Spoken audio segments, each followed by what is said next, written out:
Good morning. Good morning and welcome. And thank you for coming to day two. Day two is always the day after the night before, so it's super nice to see you all here. Now, yesterday, Olivier, in his keynote, talked about, you all heard it, the three overarching megatrends that we all are experiencing. First, it's clear, I have to start with AI. AI and digital experiences are, it is a fact, transforming how we live and work. And it's spreading faster than any technology in history, like a wildfire, yeah? Faster than smartphones, faster than the internet. It's happening. Next, there is, of course, in parallel, the new energy landscape. And one of the interesting things for me is that investment in clean energy infrastructure is now twice that of fossil fuels, according to the International Energy Agency, right? And you only have to go to like the UAE, where I was last week, the United Arab Emirates, Dubai, and you go to one of these solar farms, and it's like Star Wars. It's like the desert full of solar panels as far as the eye can see. So if, petrol exporting countries make these type of investments, it's clearly something overwhelming that is happening with renewable generation. So spending on solar today alone outpaces all other generation sources combined. Of course, with this shift in power mix, complexity in managing these different generation assets is growing.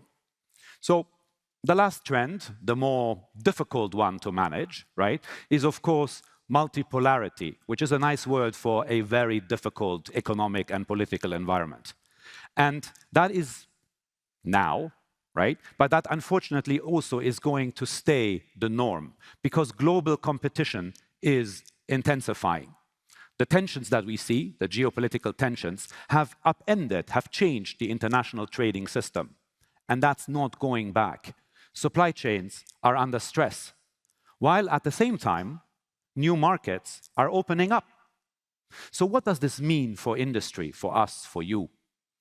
Because taken together, it's clear that we're living in a time of profound disruption with a relentless pace of change, and that we are surrounded by volatility, which is not always pleasant.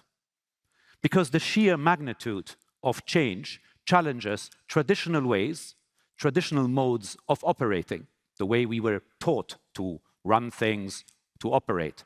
It challenges the role of institutions, economic relationships, long-held assumptions about how business works.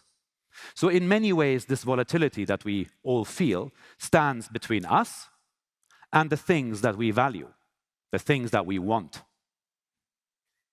Yet, amidst all of this, industry has a fundamental job to do.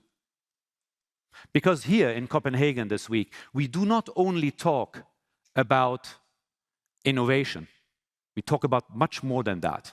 We talk about how do we keep this world, our world, how do we keep this world running? Because we all depend on industry to sustainably deliver life's essentials. Safe and ample supplies of food, of water, of life-saving medicines, clean and abundant energy, the energy that powers our homes, our schools, our hospitals, our entire economies, and the infrastructure, the critical infrastructure that underpins all of this, the facilities, the transportation networks, the electrical grids, the data centers that are so vital to how we live today. These are the sources, the pillars of economic stability, of prosperity, of our security, of our human dignity, all of our human dignity, and actually of our very own survival. You just have to go to places that don't have these pillars fully working to understand how difficult life can be or can become. So for industry, for us, delivering these essentials is a true mission. Because society, our societies, have collective need for these things that we deliver. And it doesn't matter whether you're in the east, the west, the north, the south. It's the same. We need the same things. And if anything, population growth and economic expansion are raising the bar for industry. Because all these goods and services must be provided in a way that is also sustainable, that is efficient, that is fast, that is reliable, and, as we felt recently here in Europe, that is safe and secure. The question is, how do we do that? How do we make that happen in the face of this pervasive uncertainty, of this upheaval? And how do we rise to this challenge? In other words, how do we meet the moment? Because right now, business as usual isn't enough. We can't, as industry, greet exponential complexity with like the same linear responses of the past. It doesn't work. We need an approach that is equally dynamic. So today, we will share with you how software can help us break through this complexity, to build the resilience that we need, to cope with the pace of change. Not just to cope, to thrive, to do good, to do well. Software, and clearly I'm the CEO of a software company, so it always starts with that, but it is the foundation. It enables visibility and better decision-making. It enables optimization, smart execution. It means that we can change at scale. We define industrial intelligence as the dynamic integration of data-driven insights enhanced with industrial AI and human expertise. The human is at the center. This is not a pure efficiency play. The human is at the center of industrial intelligence. And it is an organizational capability that uses software, that harnesses software for better decision-making. Software is a tool to achieve things you want to achieve. And industrial intelligence connects the dots from IoT, the Internet of Things, to the edge devices, to the cloud. It applies simulations, analytics, artificial intelligence, providing a complete digital twin of energy systems, of plants, of processes, of the things we manage. It helps industry move faster, operate smarter, and adapt in real time in the face of this crazy volatility that I have described. Industrial intelligence is, I believe, we believe, is the lifeblood of sectors like manufacturing, like energy, like transport. So, to be a bit poetic, it keeps the crops growing, the water flowing, the power grids humming, the production lines moving, and the seaports operating at full steam. When we think about life's essentials, the very first thing, of course, is health and nutrition. That's at the top of the list. And these are core to the mission of Bayer, my first example. Headquartered in Leverkusen in Germany, Bayer is a global leader, you probably all know them, in pharmaceuticals, in consumer health, and in crop science. With more than 90,000 employees and operations in over 80 countries. Imagine that in today's world.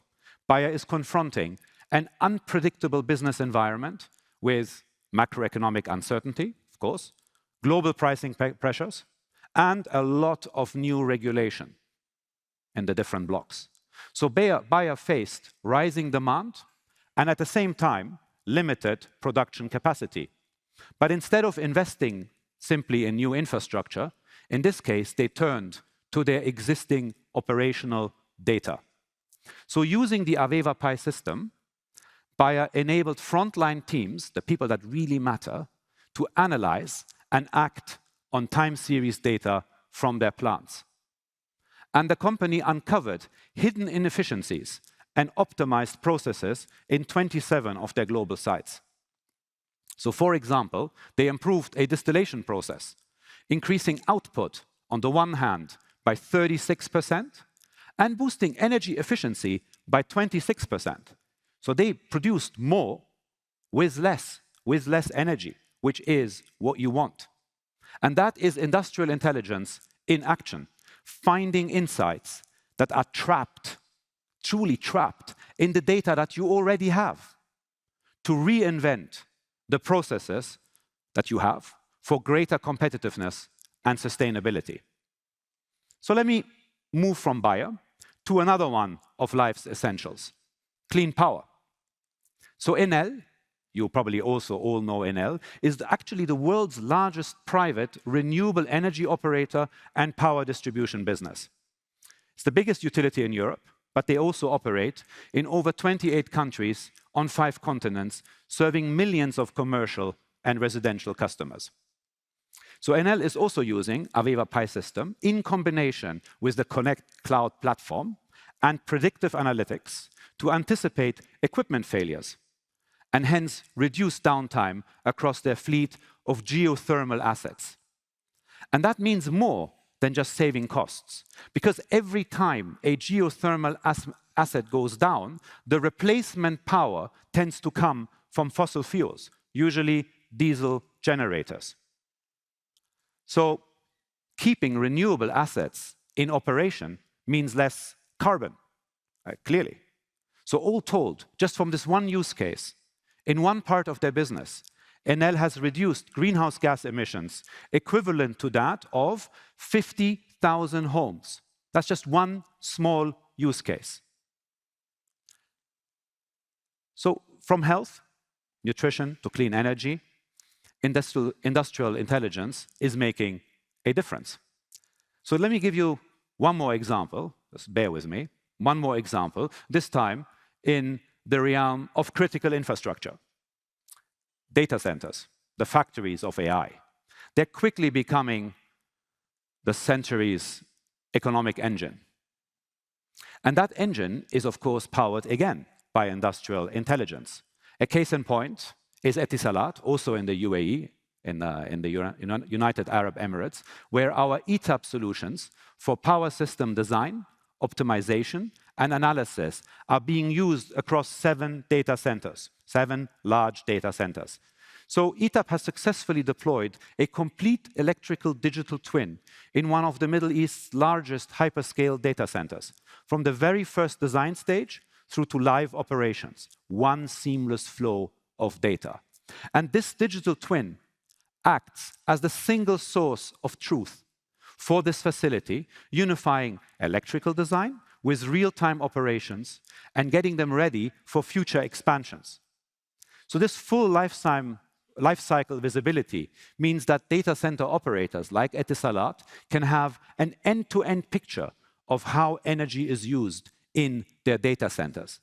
And the result of that is that they're able to deploy faster, that they have safer operations, and that they're able to scale faster because it's all underpinned by the same very complete digital twin. You just replicate. So industrial intelligence allows companies to put data where it helps the most. And that is at the point of business need, where we can share both insights and the resources to act on these insights and collaborate in ways that increases value to the entire system, the entire business system. So across silos, across a connected business ecosystem, with other sites, with suppliers, even with competitors. This is what allows us to solve higher order problems and to deal with the complexity that I have described. And to get the job done, no matter what the challenge is, even in the face of this crazy disruption. Because, you know, you can't manage volatility if you're flying blind. It's not good. It's never good to fly blind. It's even worse when it's stormy. So you need all the data and insights that can improve a decision outcome. And that means connecting operational technology, IT systems, all the way from the edge to the cloud. Again, the same data thread, not copying. The same data thread. With cloud-connected platforms and no-code and low-code capabilities, the frontline workers, the people that matter the most, can tap into this very same intelligence This is not a CEO thing. This is not just a management thing. This is a frontline worker thing. Because we're empowering everyone as a decision maker, spreading the knowledge, the wealth with industrial intelligence through simulations, through analytics, through AI, and through visualization to build the organizations that can master volatility and thrive and do well in this volatility. So, this is our moment to do that, to build the infrastructure of the future, to decarbonize industry on the one hand, to build greater resilience in our companies, our communities, to make us safe and secure, to have that energy that we need delivered, that is cleaner, that is smarter, that is scalable, and safe and secure, I say it again, to deliver efficiency and sustainability for all. This is our moment, your moment, but we must meet it. You have to meet the moment. Don't let it pass. Thank you very much.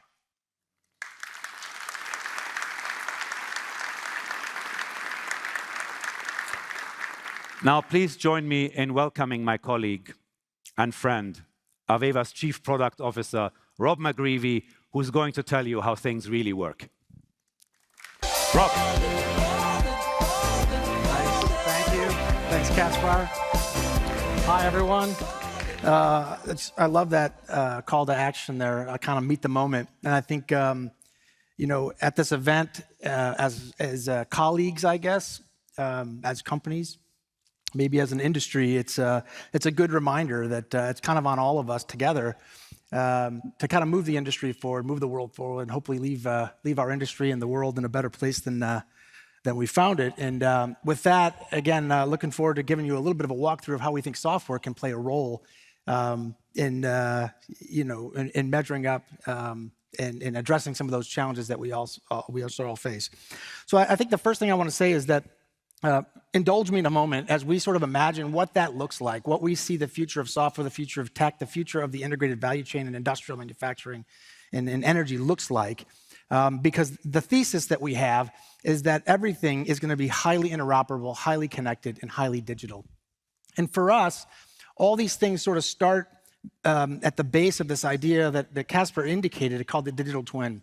And it's our belief that all things in the future will either have a facsimile or a representation of being digital, or they'll be born digital. Any new plant, facility, piece of equipment, whether it's a power plant or a data center or a food facility, will all sort of be designed and born digital. And that is all the 1D, 2D, 3D information about the process, the plant, that's all simulated in the digital representation as the starting point and the birthplace of this digital twin. And as you move through that life cycle, you move from designing a thing to constructing and building it with pipe and wire and concrete and equipment.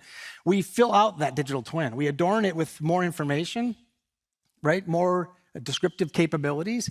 And then by the time we reach the operational phase where we put that asset, that plant, that machine, that piece of equipment into production, we begin to operate. And now the explosion of data and information further fills out that digital twin. We have process information now, flow rates, temperature, humidity. We have product codes. We have crew schedules. You have specs, bombs, materials, all about those finished goods. And by the end, the time you make it to the end of that sort of value chain, that design, build, operate, you're in a very unique position to be able to optimize all elements of that value chain. You can go back and take real-time information, feed it back into the design process to come up with a better design pattern. You can better optimize the commercial build side of the process. And of course, you can optimize all elements of operations. But the real key is when you fuse all these together, you can actually begin to optimize the entirety of the value chain all at once. And there are enormous gains to be had here for energy, for oil and gas, for chemicals, for food, for CPG. And as Caspar kind of alluded to it, the means to the end for this, how we believe this will come to fruition is through this thing that we call Connect. Our platform for industrial intelligence is the means to an end. This is how we believe we will achieve this digital value chain from end to end that transcends that design, build, operate, optimize life cycle. And it brings together those disciplines that our industries and fields need, ET, IT, and OT, right? The engineering information about the anatomy of these assets, the processes, the plants, the OT, right? The operational technology and information, process data, production data, flows, work procedures, all that stuff, and of course, information technology all under one umbrella. This is also enabled by an ecosystem of partners. And so and the integrated value chain is quite complex. And so this platform that we have is enabled by this ecosystem of partners through open standards, open interfaces, open toolkits, and makes that sort of a very vibrant environment. Now, while this concept that we're talking about, I think, is quite novel, the great thing about it is it's built on very trusted history of innovation. Yesterday, Olivier showed a video of a pretty impressive sort of lineage of our history of innovation over the last 100+ years. And Connect is really the amalgamation of all that. We have taken decades of intellectual property, built into this Connect platform, and it leverages the strength and the investments that you've already made in a lot of the Schneider Electric technology as well as AVEVA technology, right? So things like EcoStruxure, we extend the value of EcoStruxure through Connect. We extend the value of our HMI SCADA systems like Wonderware system platform, InTouch. If you're familiar with the OSIsoft Pi system, we extend the value of that, and of course, partner solutions as well. So Connect is really the embodiment of all that, how we bring that together and how we envision the future for industrial manufacturing, critical infrastructure, and the energy markets unfolding. Ultimately, what this will give is this great environment through which we can experience that value chain based on different roles, different responsibilities, but in the end, it's delivered that seamless experience from twin to digital enterprise. The other thing I want to point out is that we talk a lot about energy and electrification, and I'm going to show you some demonstrations in a minute, but we do this across all industries. So depends on whatever industry you're from here, the idea of this integrated value chain and this digital twin applies, right? In oil and gas, it might be upstream, midstream, downstream. In generation, or in power, I should say, generation, transmission, distribution, that sort of value chain and all the different pieces of it. The concept is universally applicable is what I'm trying to say. And we have different vernacular, different terms that we use to describe these things. Food and beverage might call it a control tower or a unified operations center. In the mining industry, they might call it pit to port operations. But the idea is that whole value chain from design, build, operate, optimize gets digitized, brought together, and we allow users to interact with it based on different user personas or perspectives to help solve the problems that we all sort of face, that we sort of articulated here so far at the event. So one thing I'll say before I jump into some demonstrations is that one thing that's absolutely critical as we build out this software and build out this technology is that we must keep it integrated, intuitive, intelligent. What I mean by that is this hyper level of interoperability of integration is the cornerstone of what this software has to embody. There's a number of examples of this shown yesterday by Fred and by Olivier and the team around how this integrated value chain around power and energy is shifting and changing. So the integration of this is absolutely critical. And another good example is it takes upwards of 50 companies just to create all of the componentries that deliver on an EV battery alone, right? From the mining all the way through to the finished good. And so this interconnectivity is going to be critical, hence cornerstone for our solution. Second thing is that, we talk a lot about workforce. At the end of the day, this industry, all of us are made up of people. So the software solutions of the day need to be modernized, and they need to be quite intuitive because the labor of statistics, the Bureau of Labor Statistics in the US estimates that in our industry, folks, the industrial industry, the average tenure for someone who's age 55 to 65 is about 10 years of domain expertise. So carrying 10 years of experience in a role like, reliability-centered maintenance or quality. If you go to the age 25 to 35, it drops to about 2.5 to 3 years maximum domain expertise. What that means is we have a bit of a skills gap, right? Of a knowledge gap. And not only that, but exacerbating that is people don't stay in jobs as long. People hop from role to role, job to job, right, to create a more balanced and rounded transition. What that means is it necessitates us digitizing that tribal knowledge, that domain expertise, manifest in the software itself. And so when we think about intuitive software, it means how do we build in work processes and make the jobs easier for employees, to make them more productive, to take that tribal knowledge that's used to be passed down by shadowing peoples in human life into a digital representation. And the last thing we'll talk about is intelligence. How do we bake in predictive and prescriptive, like the forward-looking side of this? And AI has already proven to be quite profound in that. And we're going to show you some examples of how we're using AI in the software and the technology to make this sort of a reality. So with that, let me give you a couple examples. When I talk about this idea of an integrated value chain, what does that actually look like? And so I thought we'd start with a data center example, since we have lots of other examples of cross industries. And so what you've got up here is this concept of unified operations center, right, through the window of Connect. And I wanted to illustrate for you how this all comes together. So this is a real-time system that essentially has real-time feeds of all of the elements of each of the different data centers across this this complex operation. And as I drill down into a specific section in real time, you're getting all the criticality, critical information that you have for each one of these different sites. And as I drill down further into, say, Singapore in this case, I can sort of hover around and navigate to just see how everything is operating, again, real time. And the digital twin, kind of represented up here on the left, shows different dimensions through which we can look at this: mechanical, electrical, fire, safety, water, power, different lenses through which we can experience that digital twin, all, again, inside of one sort of integrated environment. And so this concept of bringing together this value chain of design, build, operate, optimize is sort of manifests in a software solution like this. What's behind it may be hundreds of different interfaces to different systems and sources, but I've got one unified view that helps me navigate that in one sort of environment. And as you'll see, we can begin to sort of help use this to help troubleshoot and guide operators and users into this concept.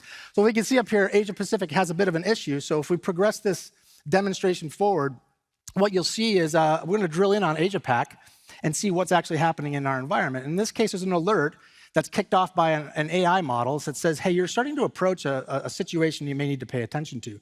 And so as I work my way down through Singapore and we drill in on the Changi facility, what we can see is that there's a specific piece of equipment that's sitting in the cooling side of the value chain. In this case, it's a pump that's exhibiting different behavior. And so the system is essentially flagging and driving me directly to this pump that's saying, hey, the cooling loops on this particular pump are struggling. And in this case, here's the digital twin. This is where the pump's located using the 3D model, where it sits in physical space. And as the user sort of traverses the system, we can begin to look at real-time process and production information. So I've moved from design engineering information directly into process and production information. Now, the other thing we've done is embedded, and we'll see more of this unfold, but we've embedded generative AI. And so anybody who's used one of many of these generative AI, ChatGPT-like interfaces, we've got an industrial version of that. And what's happening here is the user's interacting with this, saying, hey, look, I got this pump, this J9002 pump. Like, what's going on with it?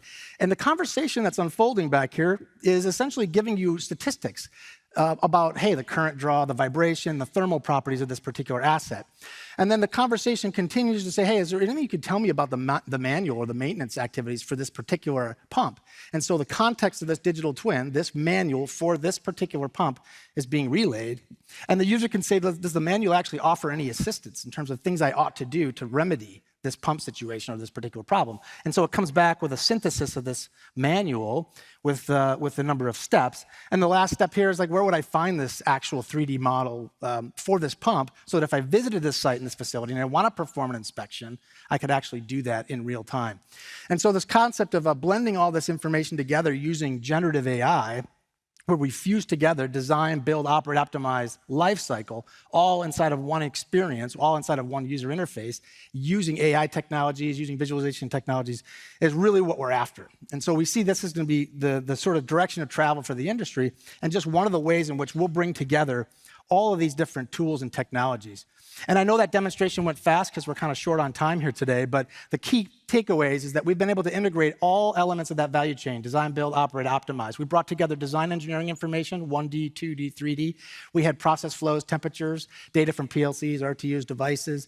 We brought in engineering schematics and diagrams, maintenance manuals, but the end user, we fused that together, gave them one experience, and gave them the means through which they can address problems, right? And be dynamic in operations. Second example I want to give you is a bit more on in how do we make these systems intuitive. I talked about the brain drain and the aging workforce. And so how do we actually make software much more intuitive? So in this case, I'm going to show you an example of what we've done with some of the major data centers around the world to triage transients or anomalies, right? So for example, inside of a data center, if let's say a storm comes through, what ends up happening behind the scenes is that all these different systems and sources start to generate alerts and notifications. And it becomes quite a bit for someone to kind of take in. So as we lose power, UPSs are going to start balking and generating alarms. You're going to switch over to different backup generators that might sequence and start up. And there's this cascade of things that go on, alarms, notifications, and alerts that typically flood the system.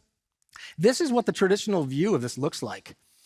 Right? It's a typical alarm summary alarm list, and it's a bit freakish, to be honest. It's a lot to take in. And so if you're an operator that's trying to troubleshoot a problem, or you're a new worker that's trying to take a look at what's going on inside this data center, this view is quite hard to triage. And so what we've been able to do using analytics, AI, technology, and our advanced alarming is to try to triage these systems using a knowledge repository to say, look, let's ignore a number of these alarms because they're not relevant. Of course, if we lost power, a bunch of these units are going to report on that. Of course, some of these critical systems are going to fail over. And so what we've built is basically a knowledge system that's more intuitive to sort of help encapsulate the tribal knowledge that we talked about and just lead the users to exactly the right remedies. And so the model that we have is this alarm management system that's essentially made things easier. So in this case, same type of unified operations center, the same type of view that I've shown earlier, although you can probably see here, we changed the UI a little bit because now we've got weather data overlaid, which can have an impact on some of our planning activities. And so we still have the same kind of real-time alerts and notifications that we had in the last view. And in this case, we're drilling down into the western, looks like Southern California area, where we've got some specific anomalies. And again, this red alert essentially says, hey, we've got a critical prioritized system. What's happened here is we've distilled down thousands of alarms and events into a very specific actionable item that in this case, we're going to dispatch to a worker, a remote field worker. So in this case, we filtered out all those other alarms and anomalies, and we're going to bring up what we call a Kanban board or a dashboard. It basically says, look, the one thing you should worry about is this particular asset, UPS 1, that fault alarm. That's the one thing out of the 100 or 1,000 elements that you should pay attention to. And then the next step on this process is for the operator to essentially assign that task. So we essentially dispatch this off. We assign it to Rinto, our employee in the remote field. And now that person can go perform this inspection, take any type of reaction or actions that are required, maintenance, reliability, whatever it may be, and then close the loop back to the system. And so what we've essentially been able to do is distill down a lot of steps, a lot of noise in the system, a lot of alarms and events and nuisances, steer people directly to the tasks they need to perform, and then essentially sequence them through this. Now, we don't have a lot of time today, but this demonstration goes on, and it's much more elaborate in terms of how we filter things out, how we sort them, how we dispatch work, and who we give that to. But this just gives you a sense for how we're building in more intuitive actions into our software. So far, we've talked about this idea of building this digital integrated value chain, right? Design, build, operate, optimize, all elements of the ET, IT, OT information. Bring that together. We have applications on top that help make sense of it. We give you one view into that, one version of the truth, allow you to navigate around that, solve specific problems. We've made it so that it's intuitive for the new generation of workforce to encapsulate tribal knowledge, to solve problems like the alarm example, and there's many, many others. But where the future is going with AI and analytics allows us to go from reactive to proactive with a lot of AI technologies. And to tell you more about that, I'm going to welcome on stage Arti Garg, our Chief Technologist. Arti, over to you.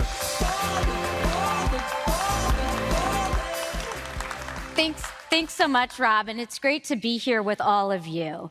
The examples you've seen so far show how software can make reacting to hundreds of cascading alerts more intuitive, but I want to talk to you about how we can get in front of alerts like that using AI so that we can predict a failure before it occurs. In the demo that I'm about to cover, we'll step through these 4 steps that allow us to move from being reactive to proactive. So what are they? First, you need to identify key parameters that help you understand whether a failure is about to occur. Using AI, we can map relationships between them and then detect deviations from their expected behavior. And finally, generate automatic notifications that help people get ahead of potential problems. So let's put this into practice. First, as I said, we need to identify key parameters. So an intuitive dashboard like this allows a user to review the history of incidents that have occurred in maybe electrical or mechanical or communications infrastructure.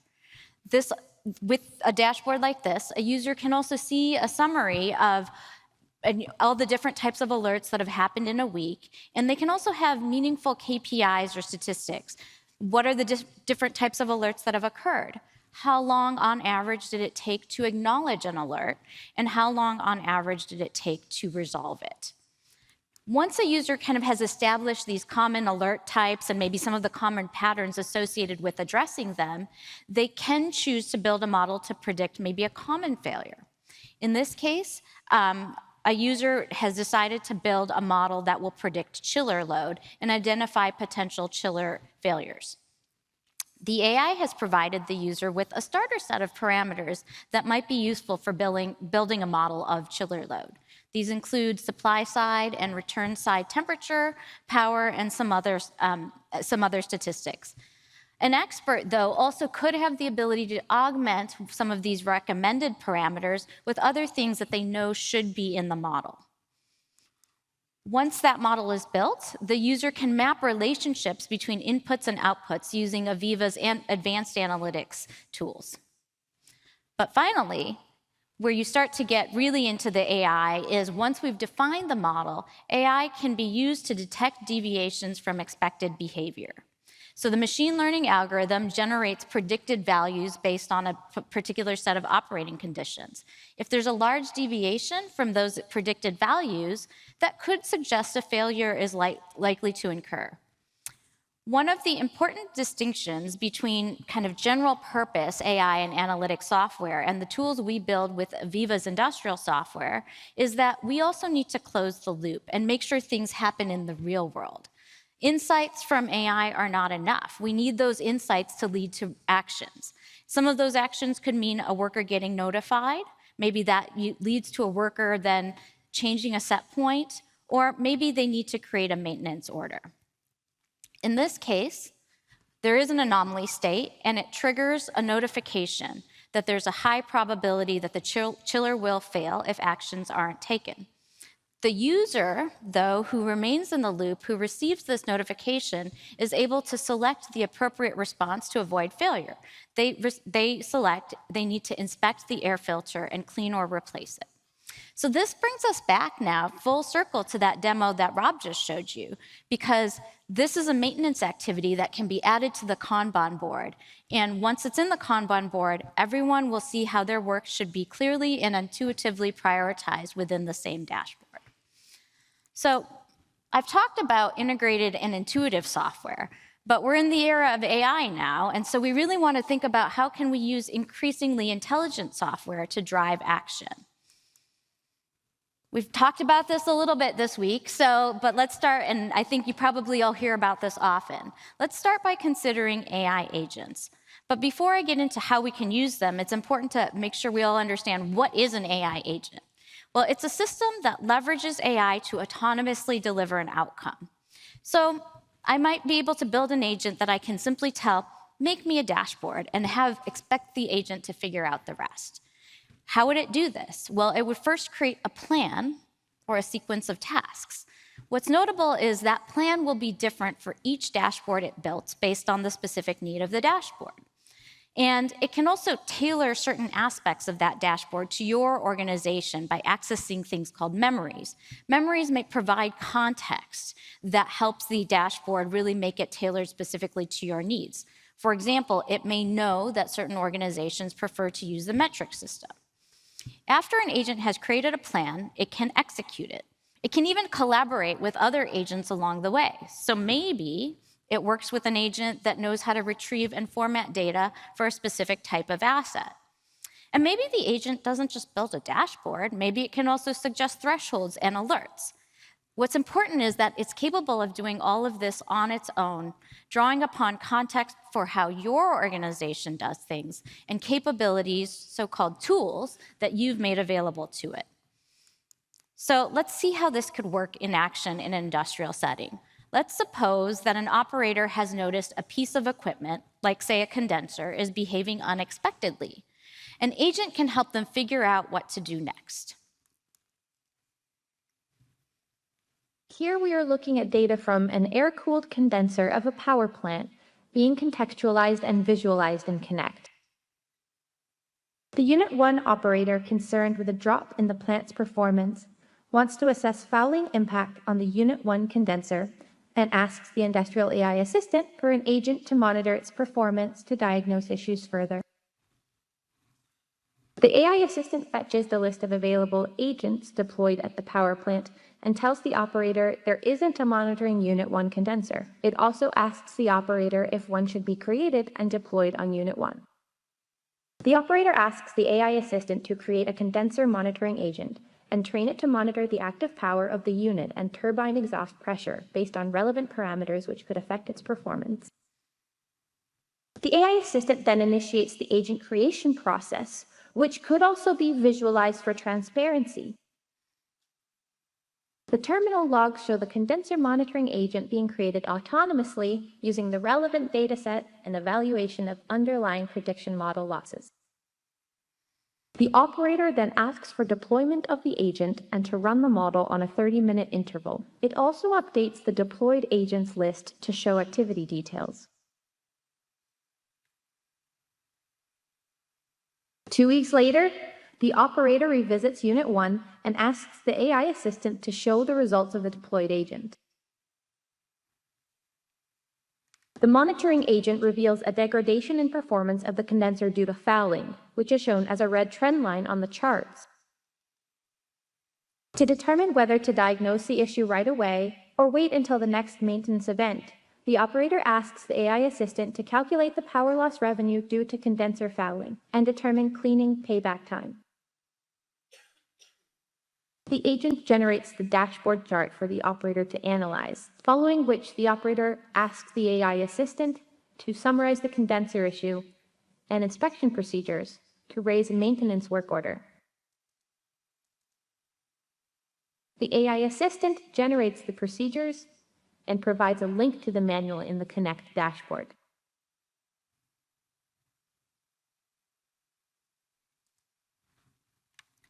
So this is a great example of how AI agents can allow us to solve industrial problems in a new way, in a way that can also help reduce cognitive load on industrial operators.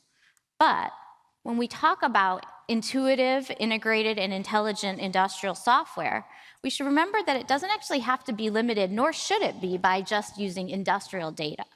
So increasingly what we find is that organizations want to leverage operational, engineering, and IT data in their decision-making. We call this the OT-ET-IT convergence.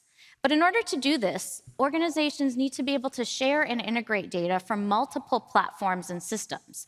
This allows them to drive collaboration and innovation across teams and silos.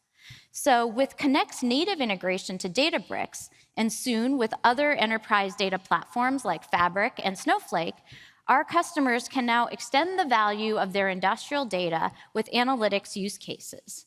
This is important because now data scientists have easy access to large amounts of formatted and trustworthy industrial data in the platforms that they're most familiar and comfortable using. Similarly, reliability engineers can also bring together data from many places, including process, production, and maintenance data from systems like Maximo or SAP. But most importantly, what this allows is for operators in the field to receive the benefits of AI solutions that are made possible by connecting disparate data sets. And those types of benefits can include knowing where and when to update set points or operating parameters. So when software meets the three requirements of this new era, integrated, intelligent, and intuitive, it can create a great cycle of innovation. Insights become integrated across multiple systems, they can be displayed intuitively, and they allow employees to make increasingly intelligent decisions. Using the time and resource savings, they can then integrate more data, expanding the intelligence of their solutions, and that cycle continues. Here's another great example of how Covestro, a leading chemicals company, is doing this. I'd love to share their story with you. Some people are surprised how easy things can be if done correctly. We are a global polymer company producing high-performance materials. We stand out in the chemicals industry for our vision to become net zero with our emissions by 2035. We need to optimize our existing plants, and we need to build new plants that rely on bio-based materials rather than on fossil sources as today. To optimize and transform in this way, we need to understand how our processes are working. AVEVA is one of the key players in the industry, and when AVEVA decided to set up a new process simulator from scratch, we decided to become one of the key development partners. AVEVA helped us to digitally transform our production facilities. This is the AVEVA Pi system. There we have deployed over 1 million data streams. We have contextualized thousands of critical assets. And this data fuels AVEVA predictive analytics to detect unusual process conditions early. We use AVEVA process simulation to build digital twins of our production plants. This allows us to test engineering ideas. For our bio-based and circular materials, we generate multiple options to then later apply at our world-scale plant. Our people really love the state-of-the-art numerics engine. So young engineers can develop faster and contribute sooner. With these solutions, we were able to improve reliability, make the plant safer and also more efficient. That significantly contributes also to reaching our net zero goals. We're using AI models to detect anomalies in our plants in a way that humans cannot. But with all the technology developments and the enthusiasm about AI that is out there, we should not forget about the human element. It's our people who turn the data insights to decisions that drive innovation.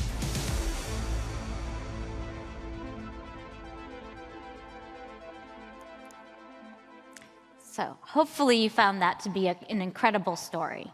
And perhaps some of you also were able to hear a bit more from Martin yesterday during our ELS session on Agentic AI. But now I'm going to leave you, but with a parting thought.